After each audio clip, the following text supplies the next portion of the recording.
वह इनसे यहाँ की जनता को सजग करने के लिए ही बुलाई गई है। और इस संबंध में अपनी बात रखने से पहले मैं नव वर्ष सन 2017 की अपनी इस पहली प्रेस कॉन्फ्रेंस के अवसर पर जहां सभी मीडिया बंधुओं को व उत्तर प्रदेश सहित पूरे देशवासियों को तथा अपने वीर सैनिकों को भी इस नव वर्ष की दिली मुबारकबाद व ढेर सारी शुभकामनाएं भी देती हूं। और इसके साथ साथ कुदरत से ये भी प्रार्थना करती हूं कि ये नव वर्ष पिछले वर्ष की तरह देश की जनता के लिए नोटबंदी जैसी फिर से कोई नई मुसीबत व परेशानी आदि न लाए। और ये आशंका पैदा करने वाली बात मैं इसलिए कह रही हूं क्योंकि वर्तमान में अपने देशवासियों पर एक ऐसी सरकार सवार है जो अपने संविधान की मंशा के हिसाब से कल्याणकारी सरकार न होकर संसद में अपनी बहुमत के अहंकार में आकर देश की लगभग 90% गरीब व मजदूर, किसान, व्यापारी, कर्मचारी व अन्य सभी मेहनतकश एवं मध्यम वर्गीय ईमानदार लोगों के लिए ये वरदान की बजाय आए दिन अभिशाप का ही रूप धारण करती जा रही है। इस प्रकार गत 2.5 वर्षों के शासनकाल में इन लोगों के लिए जान का जंजाल तक बन जाने वाली वर्तमान केंद्र की भाजपा व प्रधानमंत्री श्री नरेंद्र मोदी की सरकार ने देश में काला धन व भ्रष्टाचार पर अंकुश लगाने के नाम पर वह इसकी आड़ में अपने राजनीतिक स्वार्थ की पूर्ति के लिए अर्थात अपने लोकसभा चुनावी वायदा खिलाफी पर से जनता का ध्यान बांटने के लिए खासकर 500 व 1000 रुपए की नोटबंदी का जो ये अपरिपक्व व बिना पूरी तैयारी के ही फैसला लिया है, जिससे यहाँ मुट्ठी भर बड़े बड़े पूंजीपतियों व धन्ना सेठों को छोड़कर देश के लगभग 90% लोगों ने जिस प्रकार की अप्रत्याशित परेशानी, अपमान व सरदर्दी आदि झेली है, वह सैकड़ों लोगों ने अपनी जान तक भी गंवा दी है। तो ये सब यहाँ आजाद भारत के इतिहास में एक ऐसा काला अध्याय के रूप में दर्ज हो जाएगा, ऐसा काला अध्याय के रूप में दर्ज हो जाएगा जिसे लोगों के लिए चाह कर भी भुला पाना बहुत मुश्किल है, नामुमकिन है। इसके साथ ही प्रधानमंत्री श्री नरेंद्र मोदी की सरकार की नोटबंदी के मामले में इनकी अपरिपक्व नीतियों व गलत कार्यशैली होने के कारण अब देश की अधिकांश जनता में इसको लेकर काफी गहरी चिंता अभी तक भी लगातार बरकरार है, जो इनके लिए इस नव वर्ष में भी शुभ संकेत व अच्छे दिन आने के आसार बहुत कम ही दिख रहे हैं। किंतु फिर भी हमारी पार्टी की देश व जनहित में कुदरत से यही प्रार्थना है कि इस नए वर्ष सन 2017 में भाजपा व इनकी केंद्र की सरकार को और खासकर प्रधानमंत्री श्री नरेंद्र मोदी को कुछ जरूर सद्बुद्धि आए, ताकि फिर अपने देशवासियों के लिए ये नया वर्ष पिछले वर्ष की तरह जन पीड़ादायी साबित न हो। अर्थात केंद्र की वर्तमान सरकार में अब इस नव वर्ष में एक ऐसी व्यवस्था स्थापित की जानी चाहिए जिसमें देश की आम जनता अपनी कमाई के ही एक एक पैसे के लिए लाचार ना बनी रहे और फिर उन्हें अपने खर्च के पैसों को एटीएम व बैंक आदि से निकालने के लिए रात से ही उनके बाहर लंबी लाइन में खड़े होकर कष्ट ना झेलना पड़े। इसके साथ ही इस नए वर्ष सन 2017 में लोगों का पैसा उनका अपना बना रहे और नियमों के तहत वे जैसा चाहें, जितना चाहें व जब चाहें उन्हें अपने हिसाब से खर्च करने की पहले जैसी ही आजादी दोबारा से मिल जाए, ताकि गुजरे वर्ष सन 2016 का काला साया अब आगे इस नए वर्ष में उनका यमराज बनकर पीछा आदि ना करे और ना ही दिनांक 8 नवंबर सन 2016 के नोटबंदी के संबंध में अपने किए गए वादे से अब और आगे ना मुकरे, बल्कि खुद अपने व अपनी पार्टी के बारे में भी, मैं बीजेपी की बात कर रही हूं,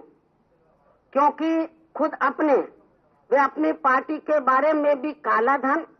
वे भ्रष्टाचार के मामले में जन अपेक्षा के अनुसार दूध का दूध और पानी का पानी करके दिखाएं, जिसके बारे में मैंने अपनी पिछली प्रेस कॉन्फ्रेंस में दिनांक 27 दिसंबर सन 2016 को इनसे ये उम्मीद भी की थी, जिसे उजागर करने के लिए बीजेपी के लोग अभी तक भी अपनी हिम्मत नहीं जुटा पा रहे। और यदि केंद्र सरकार द्वारा पूरी ईमानदारी से इन सभी मामलों में अमल कर लिया जाता है तो फिर यही इनकी इस नव वर्ष में देश हित की असली व सच्ची शुभकामना भी होगी। लेकिन अभी हाल ही में गत वर्ष दिनांक 31 दिसंबर को, यानी कि 31 दिसंबर सन 2016 को प्रधानमंत्री श्री नरेंद्र मोदी द्वारा देश के नाम पर दिए गए संबोधन से ऐसा प्रतीत नहीं होता है कि ये देश की जनता की इन सभी उम्मीदों को पूरा करने वाले हैं, जबकि उस दिन पूरे देश के खासकर यानी कि 31 दिसंबर को, जबकि उस दिन पूरे देश के खासकर गरीब, मजदूर, किसान वे अन्य मेहनतकश एवं मध्यम वर्गीय लोग इनसे ये उम्मीद करके चल रहे थे कि वे उनके हित व कल्याण के लिए कुछ न कुछ ठोस व बुनियादी फैसले लेने का जरूर ऐलान करेंगे। और इस मामले में खासकर देश के छोटे व सीमांत किसान जो ये सोचकर चल रहे थे कि प्रधानमंत्री श्री नरेंद्र मोदी अपने संबोधन में ही उनकी कर्ज माफी का व उन्हें अन्य और जरूरी सुविधाएं देने का भी जरूर ऐलान करेंगे। इसी प्रकार उस दिन देश के गरीब लोग भी ये सोचकर चल रहे थे कि प्रधानमंत्री श्री नरेंद्र मोदी अपने देश में ही इकट्ठा किए गए काले धन में से हर गरीब के खाते में 15 व 20 लाख रुपए भेजने की भी घोषणा जरूर करेंगे। साथ ही गरीब बेघर लोग भी ये मानकर चल रहे थे कि वह उत्तर प्रदेश में बीएसपी की रही सरकार के तर्ज पर ही चलकर पूरे देश में अपनी केंद्र की सरकार की ओर से उन्हें 2 कमरों के पक्के फ्री मकान बनाकर देने की भी घोषणा जरूर करेंगे। इन्हीं लोगों की तरह देश में नोटबंदी से परेशान चल रहे छोटे कारोबारी लोग भी इनसे कुछ राहत मिलने की उम्मीदें कर रहे थे, लेकिन इनके पूरे संबोधन को सुनने के बाद उस दिन फिर अंत में इन सभी लोगों को अपनी इन सब उम्मीदों को लेकर अधिकांश निराशा ही मिली है। इसके अलावा कल लखनऊ में हुई बीजेपी की रैली में, जिसमें पूर्व की तरह ही अधिकांश इनके टिकटार्थी व भाड़े के लोग ही इकट्ठा हुए थे, जिसमें लाख प्रयत्न करने के बावजूद भी यह भीड़ इनकी उम्मीद के हिसाब से इकट्ठा नहीं हुई थी, अर्थात बहुत कम ही भीड़ इकट्ठा हुई थी। अपनी ऐसी पिटी व असफल हुई रैली को संबोधित करते हुए प्रधानमंत्री श्री नरेंद्र मोदी ने कल जो कुछ भी बोला है तो वह घुमा फिराकर पूर्ण रूप से अपने लोकसभा चुनावी वायदा खिलाफी पर से वह बिना पूरी तैयारी के ही लिए गए अपने नोटबंदी के फैसले आदि पर से ही अपनी कमियों व विफलताओं पर से जनता का ध्यान बांटने वाला ही इनका ये पूरा सफाई देने वाला भाषण था, जो ये पूरे तौर से उत्तर प्रदेश में होने वाले विधानसभा आम चुनाव को ही ध्यान में रखकर केंद्रित रहा है। इसी प्रकार उत्तर प्रदेश में विधानसभा के आम चुनाव होने से ठीक पहले गत वर्ष के आखिरी दिन दिनांक 31 दिसंबर को प्रधानमंत्री श्री नरेंद्र मोदी ने अपने राष्ट्र के नाम पर दिए गए संबोधन में जो भी घोषणाएं आदि की हैं, तो ये सब केवल इनकी जबरदस्ती की खाना पूर्ति करने वाली ही नाम मात्र की मामूली सी ही घोषणाएं थी। और वैसे भी यदि इस मामले में जनता के प्रति इनकी नीयत साफ होती तो फिर यही कार्य ठीक यहाँ चुनाव घोषित होने से कुछ समय पहले नहीं बल्कि लगभग 1.5-2 साल पहले ही घोषित किए जा सकते थे, जो अब तक पूरे भी हो जाते। इसलिए इनके गत वर्ष 31 दिसंबर सन 2016 को घोषित किए गए फैसले इनके अब तक के अनुभवों को ध्यान में रखकर ये अधिकांश इस चुनाव के बाद इनके लोकसभा चुनावी वायदों की तरह ही गायब हो जाएंगे, मालूम नहीं पड़ेगा कहाँ गए। अर्थात फिर इनका कोई नाम लेने वाला भी नहीं होगा। और यही कार्य ठीक चुनाव होने से कुछ समय पहले यहाँ वर्षों तक कांग्रेस पार्टी भी जनता को गुमराह करने के लिए किया करती थी, जिनके पद चिन्हों पर अब वर्तमान में बीजेपी व प्रधानमंत्री श्री नरेंद्र मोदी भी चल रहे हैं, जिनके बहकावे में उत्तर प्रदेश की जनता को भी नहीं आना है। इसके साथ ही उत्तर प्रदेश की जनता को सावधानी के तौर पर यहाँ मेरा ये भी कहना है कि केंद्र में अब बीजेपी की पूर्ण बहुमत की सरकार का लगभग 2.5 वर्षों का अर्थात आधे कार्यकाल का समय बीत चुका है, किंतु अभी तक भी ये सरकार यहाँ खासकर उत्तर प्रदेश में अपनी घोषणा व शिलान्यास आदि करने के कार्य से आगे नहीं बढ़ पाई है, यहीं तक सीमित रही है। जो इनके ये भी कार्य यहाँ प्रदेश में होने वाले विधानसभा आम चुनाव के स्वार्थ को ही ध्यान में रखकर किए गए हैं, लेकिन इनके द्वारा ऐसी कार्यशैली व खोट रखने वाली नीयत से काम करके अब यहाँ उत्तर प्रदेश की जनता को और गुमराह नहीं किया जा सकता है। इसके अलावा केंद्र में बीजेपी व प्रधानमंत्री श्री नरेंद्र मोदी की सरकार द्वारा देश में काला धन व भ्रष्टाचार आदि पर से अंकुश लगाने के नाम पर इनके नोटबंदी के लिए गए फैसले के 50 दिन पूरे होने पर खासकर प्रधानमंत्री श्री नरेंद्र मोदी को अपने वायदे के मुताबिक देश के नाम पर दिए गए अपने संबोधन में और कल लखनऊ की अपनी रैली में भी इससे जुड़े जिन जरूरी तथ्यों को पूरे देशवासियों के सामने उजागर करना चाहिए था, वो इन्होंने उजागर नहीं किए, जिसको लेकर अब जनता में इनके प्रति किस्म किस्म की भ्रांतियां व आशंकाएं आदि पैदा हो रही हैं। लेकिन इससे यहाँ ये बात तो काफी हद तक जरूर स्पष्ट हो जाती है कि इसके पीछे इनका दाल में जरूर कुछ नहीं बल्कि बहुत ज्यादा काला होने का अंदेशा ही नजर आ रहा है, जिसकी खास वजह से ही ये सरकार नोटबंदी को लेकर आए दिन अपने खुद के बनाए गए नियमों को ही अभी तक भी बदलती रही है और अभी भी बदल रही है, जिसे खास मद्देनजर रखते हुए ही यहाँ मैं इस संबंध में ये कहना जरूरी समझती हूँ कि प्रधानमंत्री श्री नरेंद्र मोदी को नोटबंदी के 50 दिन पूरे होने पर दिनांक 31 दिसंबर सन 2016 को जब इन्होंने देश को संबोधित किया था, तो तब इनको उसी दिन अपने वायदे के मुताबिक जो इन्होंने जनता को वायदा दिया था, तो तब इनको उसी दिन अपने वायदे के मुताबिक ये बात जरूर पूरे देशवासियों को बता देनी चाहिए थी कि नोटबंदी के उनके इस आम जन पीड़ादायी अभियान का लाभ ये हुआ है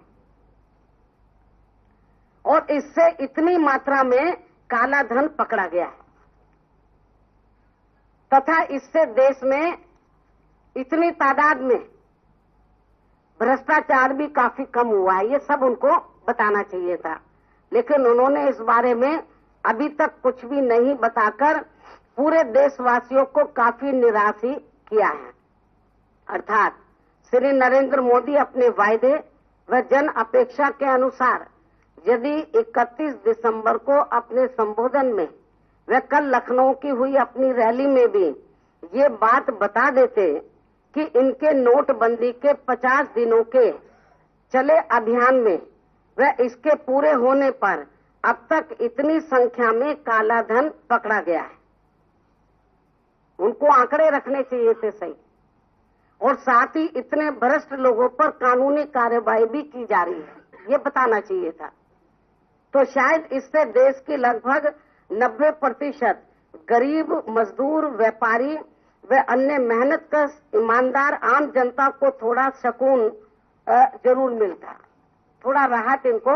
जरूर मिलती कि इस यज्ञ में उनकी आहुति से इतना काला धन पकड़ा गया है और इतने भ्रष्ट लोगों का नाश हुआ है और इससे फिर अपना देश मजबूत भी हुआ है। लेकिन इनके द्वारा ऐसा कुछ भी नहीं हुआ और नोटबंदी के इस मामले में भी वही हुआ जो इस सरकार में अक्सर देखने के लिए अभी तक मिल रहा है। और अब इस मूल सवाल को टालकर इसका सही जवाब नहीं दिया जाना तो इससे लोगों को नए मुद्दों की तरफ धकेला जा रहा है। और खासकर नोटबंदी के इस मामले में प्रधानमंत्री श्री नरेंद्र मोदी का दिनांक 31 दिसंबर का संबोधन और कल लखनऊ की रैली में भी इनका दिया गया भाषण केवल इनकी कोरी खाना पूर्ति ही लग रहा था, जो इस दौरान इनके गोलमाल होने के अंदेशे को भी काफी कुछ दर्शाता है।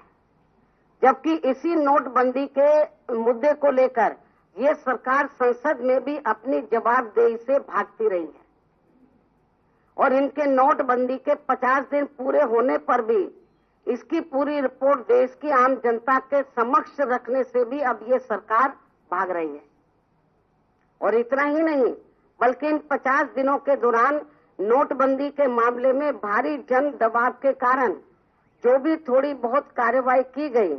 तो उनके मामले में भी ऐसा लगता है कि उन्हें भी अब ठंडे बस्ते में ही डाल दिया गया है। और अब इससे देश की आम जनता को ये लगने लगा है कि इनका बिना पूरी तैयारी के ही लिया गया नोटबंदी का इतना बड़ा फैसला ये काफी कुछ इनके अपने राजनीतिक स्वार्थ के होने को ही दर्शाता है।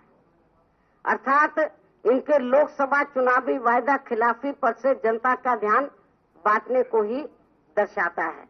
जिसको अब ये सरकार दबाने की पूरी कोशिश में लगी हुई है